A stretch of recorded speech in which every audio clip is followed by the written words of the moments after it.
వాళ్ళకి, ఆఫీసర్స్కి అందరికీ కూడా హృదయపూర్వక నమస్కారాలు.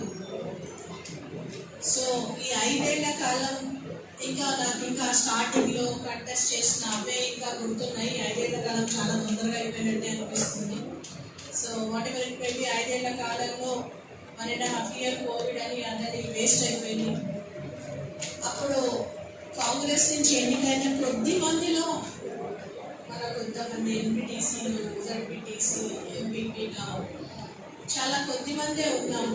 అప్పుడు టీఆర్ఎస్ ప్రభుత్వం ఉంది, మా చేతులని కట్టేసుకొని కూర్చున్నాము. అట్లా ఉన్న పరిస్థితుల్లో కూడా మాకు కసిరెడ్డి నారాయణ రెడ్డి సార్ ఎమ్మెల్సీగా ఉండి మాకు ఏ పని ఏ అవసరం ఉండి అతని దగ్గరికి వెళ్ళినా ఇమీడియట్గా రెస్పాండ్ అయ్యి సరే అమ్మా అని చేసిస్తాను అని చెప్పేవాడు. మేము ఎప్పుడు కూడా అంతకుముందు ఉన్న ఎమ్మెల్యే గారి దగ్గరికి ఈ పని ఆ పని ఎప్పుడు వెళ్ళలేదు.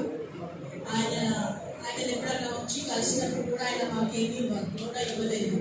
బట్ సార్ దగ్గరికి ఏదైనా చిన్న చిన్న పనులకి ఏమి వెళ్ళినా కూడా ఆయన అన్నీ చేసేవాడు. అండ్ అలాగే ఇప్పుడు ఆయన కాంగ్రెస్లోకి వచ్చి రావడము గెలవడము is a very good thing.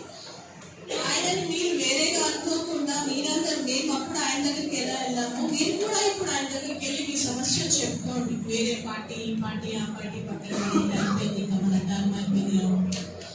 ఆయన దగ్గర ఆయన అంటే లైక్ హెల్పింగ్ నేచర్, సార్ని బాగా హెల్పింగ్ నేచర్ కాబట్టి ఆయన అన్నీ చూసుకుంటాడు. మిమ్మల్ని కూడా చూసుకుంటాడు.